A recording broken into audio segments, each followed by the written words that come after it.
Pode começar, vai. Sem palavras aqui. Então, aí o Brasil é eliminado na Copa de 74 pela Holanda, e aí tem um processo profundo de renovação, a começar pela comissão técnica, né? O Zagallo era o técnico em 74, ele sai para a entrada primeiro do Oswaldo Brandão, porque além da questão da comissão técnica, você tem mudança na própria CBD, que não era CBF, era CBD, Confederação Brasileira de Desportos, fazendo isso tudo aí que você acabou de falar. Sai o João Avelange para assumir a FIFA, e aí entra um almirante da Marinha chamado Heleno Nunes. Ele foi eleito como presidente da CBD.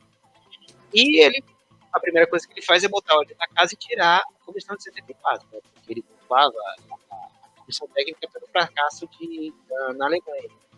Mas só que um dos integrantes da comissão técnica viria a ser técnico depois. Mas antes, como eu estava falando, o Oswaldo Brandão, ele que tinha sido campeão brasileiro pelo Palmeiras, bicampeão brasileiro pelo Palmeiras, era um técnico muito rodado, tinha muita experiência. Ele foi chamado para ser o novo treinador da seleção. Em 75 tem a Copa América, que na verdade a Copa América é totalmente diferente da gente como a gente conhece hoje. Você tem sede fixa, né? E conhecido para quem acompanha o torneio, mas naquela época não, era um torneio totalmente diferente, não tinha sede fixa. Era meio uma eliminatória de Copa do Mundo, então você tinha que viajar o continente inteiro para jogar. O Brasil, na Copa América de 75, vai muito mal, ele pede a semifinal para o Peru, mas só que ele não pede em campo, ele pede no sorteio, porque o critério de desempate, se o jogo terminasse empatado naquela edição, era o sorteio. Tanto que na hora lá depois do empate, eles chamaram uma menina, que parece que era filha do presidente da Comebol na época, para escolher lá os países. Ela tirou a bolinha que tinha. Ela tirou uma bolinha que tinha uma bolinha do Brasil e uma bolinha do Peru. Ela tirou a bolinha que tinha marcado o Peru. Então não foi para a final da Copa América por causa disso, por causa desse detalhe. Aí na Copa em 76, o Brasil vai bem, ele ganha alguns torneios ali locais, aquela Copa Roca, né, que é Brasil e Argentina, Taça do Atlântico, que é Brasil, Argentina e Uruguai.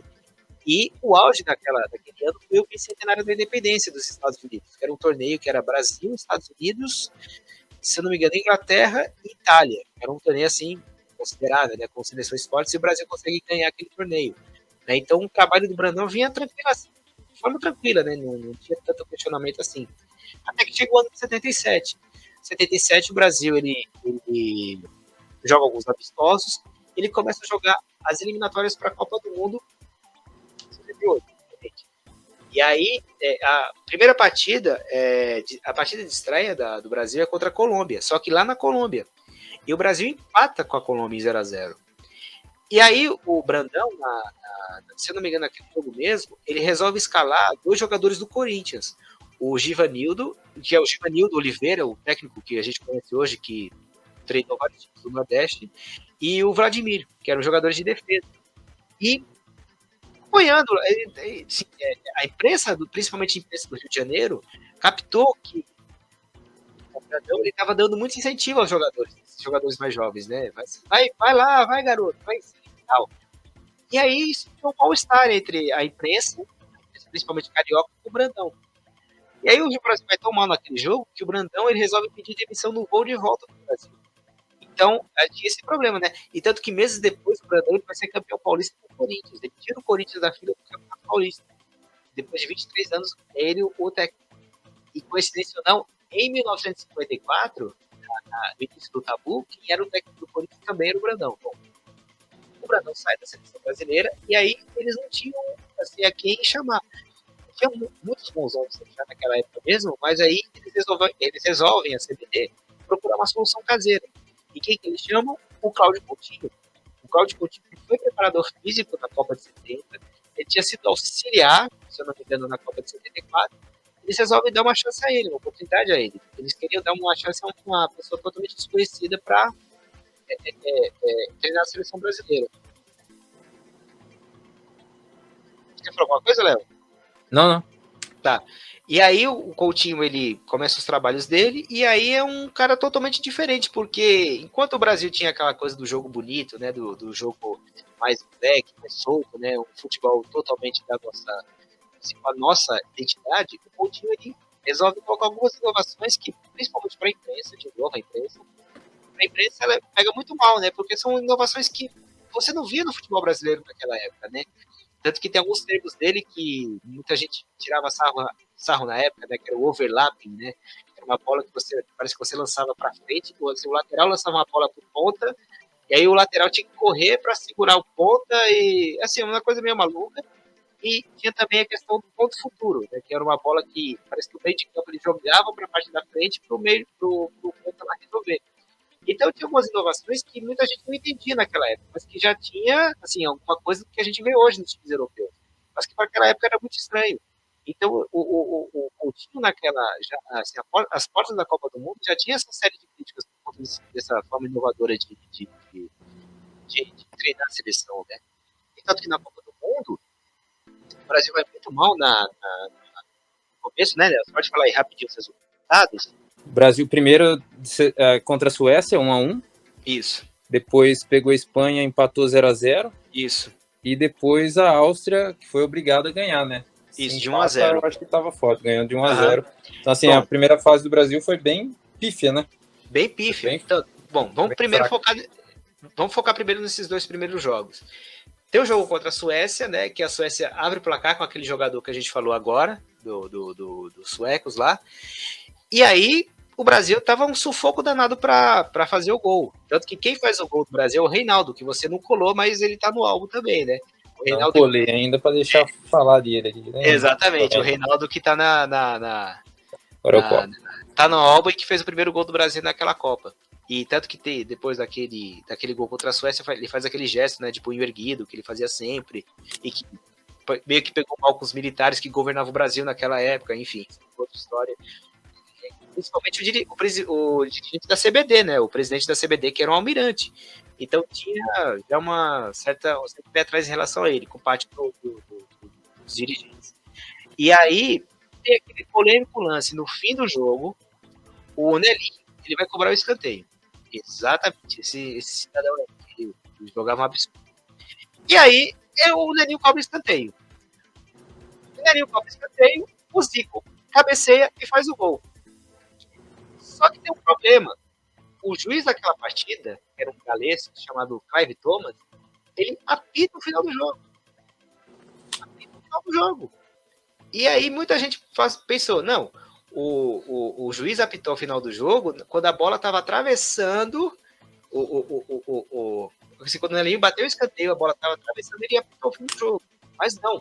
Você pega a imagem do filme oficial daquela Copa do Mundo, você vê claramente que o juiz estava no pé de uma das traves, a bola mal acaba de entrar no gol e ele finaliza a partida. Sim. Assim, muita gente entendeu que fosse um erro, né?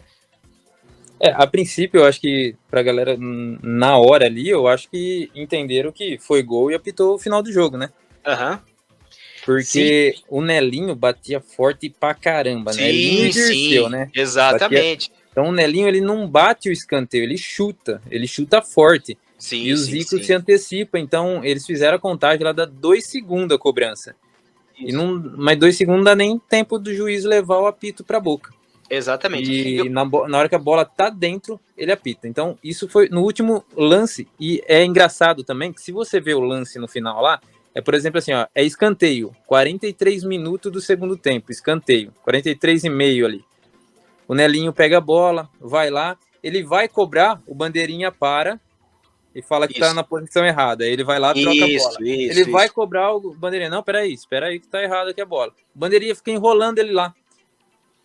Enrola ele 1 minuto ali para cobrar. Isso. O gol é feito aos 45,8 segundos. Isso.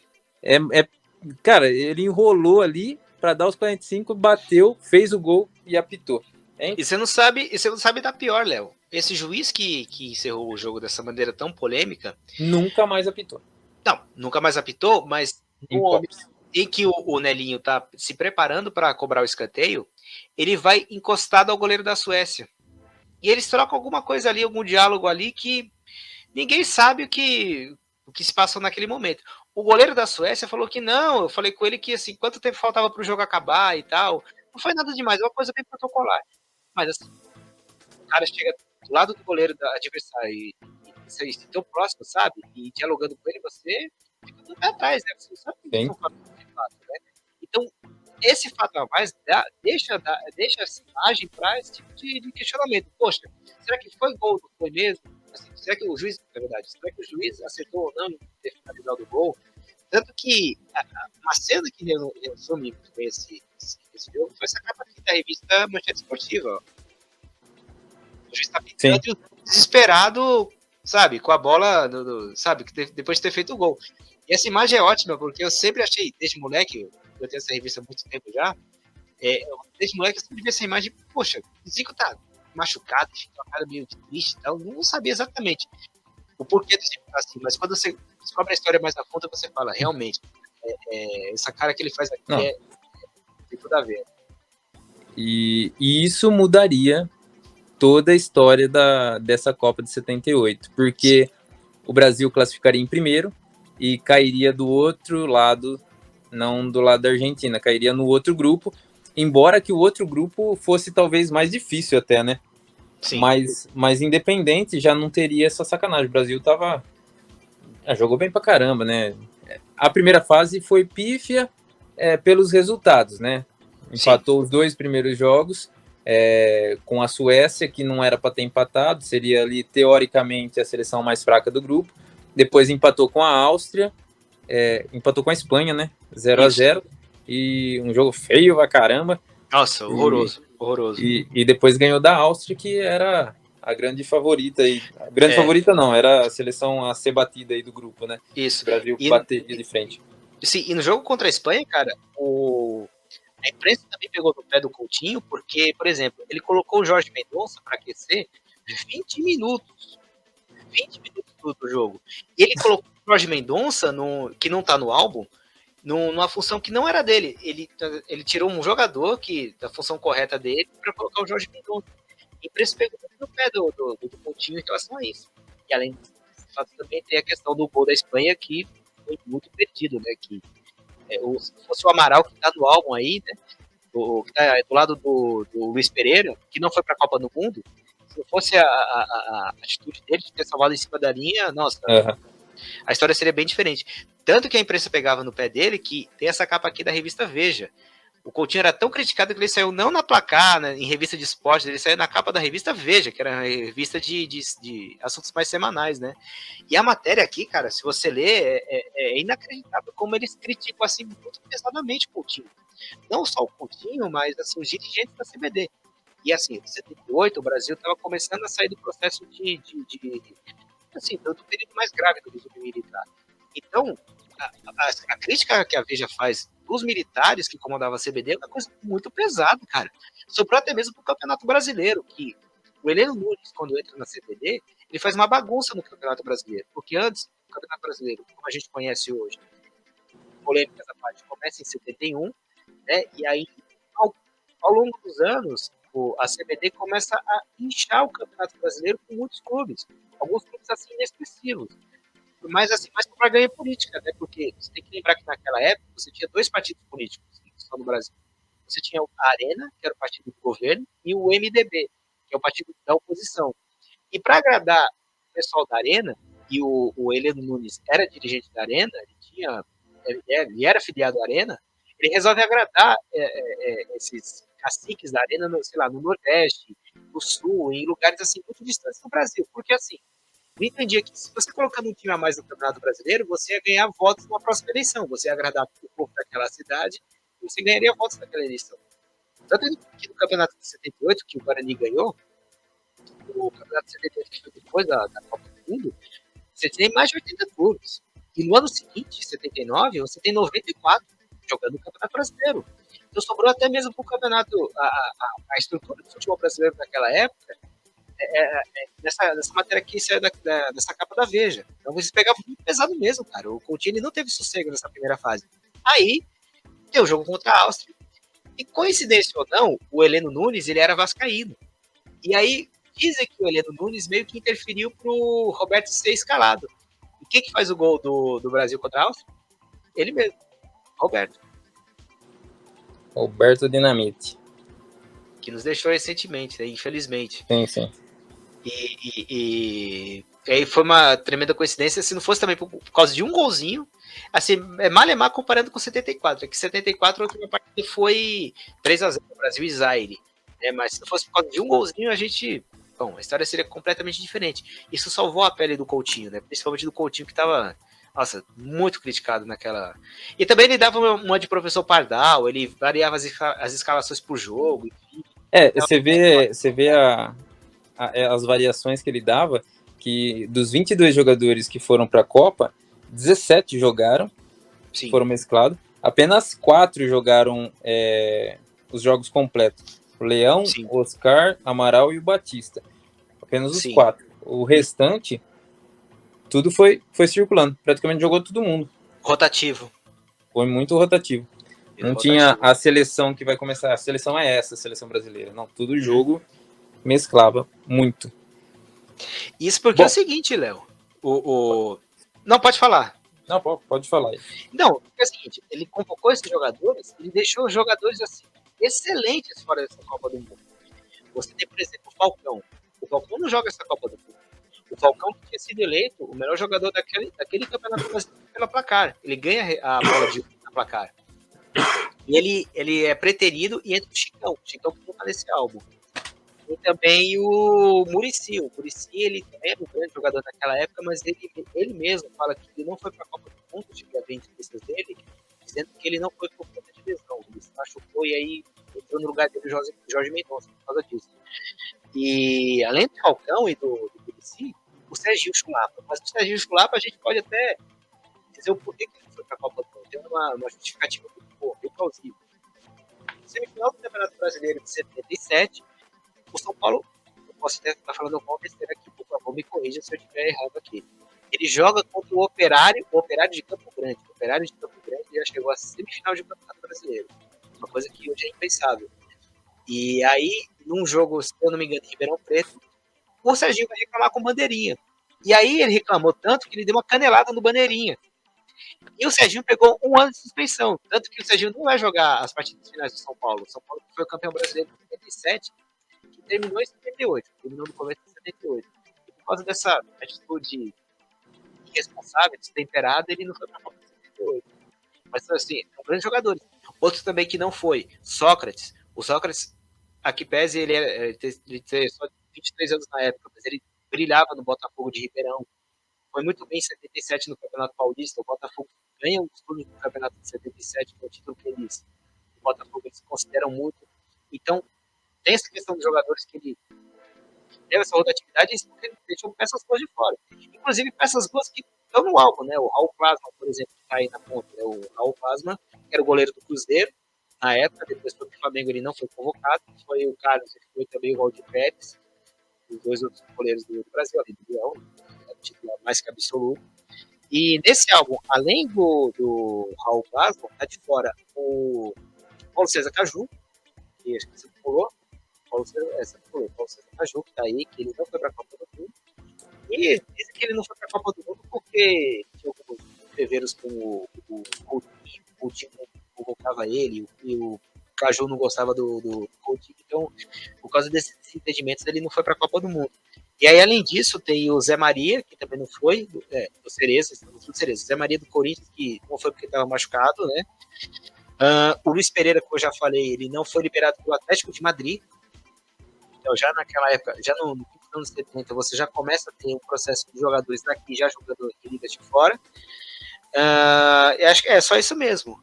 O Rodrigues Neto foi para a Copa, Toninho Cerezo, o Rivelino foi a última Copa do Rivelino, né, como titular da Copa do Mundo. E o Rivelino, que foi o único titular de 70, da seleção de 70, que foi para essa Copa do Mundo. O Leão foi também para a Copa de 70, mas só que ele foi como reserva. Então, só o Rivelino que teve essa sorte. E o Dirceu, que foi um dos grandes craques daquela Copa do Mundo. Dirceu sensacional, né, cara? Dirceu, sensacional. Um chute também, ele e o Nelinho de chute. Poderoso. Poderosíssimo. Bastante dos gols do Brasil foi de fora da área de potência, né? Nelinho, tanto que o Nelinho faz aquele gol lendário, né? Que ficou meio que sem contra ângulo. A Itália. Né? Exatamente. E, nossa, isso, assim, cara, eu acho que eu também um jogador que poderia ter despontado ainda mais, mas que infelizmente não deu o melhor de si foi o Zico. Tanto que o Zico, ele tem partidas que ele não joga, por conta de lesão mesmo. E tem a partida contra a Polônia na segunda fase, que ele machucou o joelho. Então, esses probleminhas também, cara. Aí você imagina ali do meio pra frente de Zeus, Zico e Deninho, nossa senhora, Reinaldo. O Reinaldo, muita gente pegava no pé do Reinaldo também, porque o Reinaldo diz ele que tinha uns problemas no joelho, então por isso que ele não foi tão bem assim na Copa, segundo ele. Mas ele também era um grande craque. Foi artilheiro do Campeonato Brasileiro de 77 pelo Atlético Mineiro. Ele marcou 28 gols, tanto que esse recorde de 28 gols, ele durou muito tempo. Ele só foi quebrado pelo Edmundo, 20 anos depois, do Vasco. Então o Reinaldo também era uma grande peça daquele time. E, cara, o Brasil, assim, não sei se o motivo real que levou o Brasil a não levar aquela Copa do Mundo, questões de interferência PAD. Mas assim, cara, às vezes por azar, às vezes porque não era para ser mesmo, mas sabe, assim, um pouco difícil o Brasil não ter pelo menos para a final daquela Copa, né? Brasil segunda fase. Brasil passou então meio que aos trancos e barranco por um erro de arbitragem, uma sacanagem da arbitragem, que já começa aí a ficar as coisas meio estranhas, né? Mas passou. Segunda fase, pega o Peru no primeiro jogo, vence por 3-0. Depois, logo em seguida, pega a Argentina, que a Argentina já tinha ganhado da Polônia. Os dois times, então, estariam ali com 2 pontos dividindo a primeira colocação. Mas o Brasil está com um saldo de gol acima, estaria em primeiro. O Brasil empata com a Argentina, continua na primeira colocação. Aí, o detalhe da última rodada. Os jogos seriam no mesmo horário. Tá aí mais uma sacanagem. Tá aí o Leandro Gomes, que comentou: moral da história, fomos garfados pelo vendido Peru e pela Argentina, vergonhoso. Mais uma sacanagem para cima do Brasil e da Argentina como um todo nessa Copa. O que acontece, a Argentina alega que por causa de motivos televisivos, tal, a história que eu sei pelo menos, se tiver outra depois você comenta, por motivos televisivos, um jogo teria que ser à noite. Eles não estavam meio adaptados com o esquema de televisão e um jogo teria que ser à noite. Então, da Argentina foi mais tarde, do Brasil foi antes. É claro que se o Brasil ganhasse de 5, a Argentina ganhava de 9. Se o Brasil ganhasse de 10, a Argentina ganharia de 15. Ficaria fácil, ficou fácil aí, né? Se fosse no mesmo horário, ficaria um pouco mais complicado, mas teve esse lance de mudar o horário durante a competição. Já estava certo e mudou o horário. Isso que deu no que deu. Que aí o Brasil venceu a Polônia por 3-1. Então o Brasil estaria com 3 gols à frente da Argentina. A Argentina teria que ganhar de 4 gols ou mais. E a Argentina na última rodada ganhou de 6-0 do Peru. Esse lance do Peru tem relatos que diz que até que foi até um esquema de tráfico de drogas colombiano, que um cara declarou que do cartel de Cali, que foi um suborno para a seleção do Peru, que essa história veio ser comentada mais tarde, né? Isso daí, anos depois, né? Mais recentemente até. Mas eu acho que essa história do cartel de Cali, enfim, interferindo, isso aí acho que é mais teoria da conspiração. Assim, cara, a gente nunca... Assim, por exemplo, história do Brasil. Em 1960, tem a eleição aqui para presidente e o Jânio Quadros vence a eleição para presidente. No ano seguinte, ele toma posse em março de 61 e ele fica no poder até 25 de agosto de 61. Ele renuncia. E ao longo da vida, dos anos da vida dele, muitas pessoas perguntaram: poxa, por que você renunciou? Por que você renunciou? E o Jânio Quadros tinha aquele jeitão assim, bem destemperado dele, ele dava algumas respostas evasivas, ele não respondia. Cara, em relação a isso também, voltando agora para o futebol, a gente nunca vai saber de fato o que aconteceu naquela partida. Nunca vai saber. Tem aquela questão do goleiro peruano que nasceu na Argentina, e tem a questão do trigo, que parece que o Peru vendeu o saco de trigo para a Argentina. Cara, a gente não vai saber de fato. É muito difícil. Você pode pular assim, várias teorias, mas assim, o que aconteceu mesmo, de fato, a gente nunca vai saber. A mesma coisa que eu falei agora da renúncia do Jânio Quadros.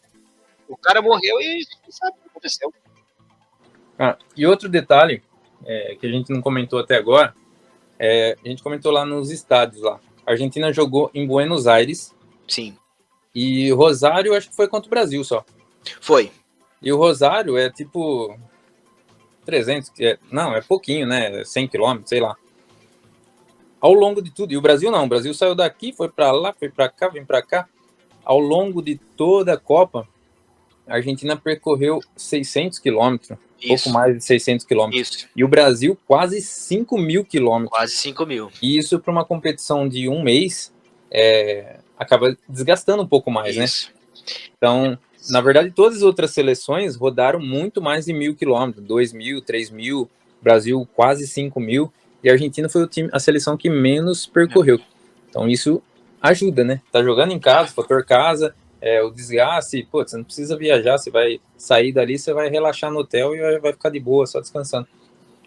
Uma coisa parecida aconteceu com a Inglaterra em 66, porque eu não vou lembrar exatamente a história, mas a Inglaterra se classifica na primeira fase, ela joga as 3 partidas em Wembley, e parece que ela jogaria as quartas de final em Liverpool, em uma outra cidade da Inglaterra. E aí os dirigentes de lá fazem um esquema para justamente transferir a sede de Liverpool, ou essa outra cidade que eu não vou lembrar agora, para Londres, para jogar de novo no Wembley.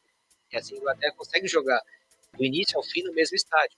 Coisa que não acontecia na Argentina, né? Quando a gente falou do jogo contra a Itália, ela teve esse azar de perder para a Itália e jogar em Rosário, que é uma cidade um pouco mais distante de Buenos Aires. Mas essa questão da logística, cara, você já fica também do pé atrás. Poxa, uma seleção da. Assim, por um lado você acha estranho, mas assim, até que também é normal, né?